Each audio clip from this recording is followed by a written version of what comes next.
After the last apostle died around the year 100 AD, the church didn't stop. In fact, it faced its greatest test. How do you preserve the faith without the original eyewitnesses of Jesus? At the time of John's death, churches with bishops or elders had already been established across the known world. In places like Rome, Alexandria, Greece, Asia Minor, Egypt, North Africa, and many more.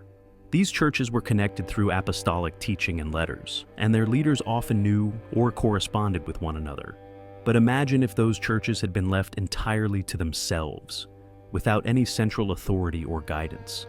What heresies might arise? What false teachings might take root without a unified voice? At that time, there was no New Testament canon, no bound Bible as we know it. The only guidance they had came from what the apostles had taught them, teachings we glimpse today in their letters and the book of Acts. Even during the apostles' lifetime, churches were already being warned against false doctrine. That's why the apostles made disciples of their own, passing on what they had received from Christ. These men, in turn, were entrusted to preserve unity and defend the truth. That's where we meet the church fathers, specifically the apostolic fathers, circa 100 to 150 AD, men who were taught directly by the apostles and carried their teachings into the 2nd and 3rd centuries. Notable names include Saint Clement of Rome, Saint Ignatius of Antioch, Saint Polycarp of Smyrna. These men agreed on core doctrines still held by the Catholic Church today.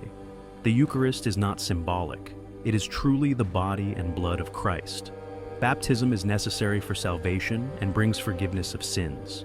Bishops are successors to the apostles, entrusted with preserving doctrine through apostolic succession. But they didn't write these things in peace. The Roman Empire persecuted Christians relentlessly. Believers were accused of cannibalism because of the Eucharist, atheism for refusing to worship Roman gods, and treason for not calling Caesar Lord. Then came the apologists and early theologians. As persecution intensified, Christian thinkers rose to defend the faith, both against pagan attacks and internal heresies that denied Christ's true humanity, rejected the Old Testament, and claimed the God of Israel was different from the God of Jesus. To combat these heresies, defenders of the faith included Saint Justin Martyr, Saint Irenaeus of Lyon, and Tertullian held the church together and refuted heresies that could have destroyed Christianity from within. And still, under threat of death, the church remained unified, structured under bishops. And gradually, when disputes arose, the early Christians began looking to one bishop in particular for final guidance: the Bishop of Rome.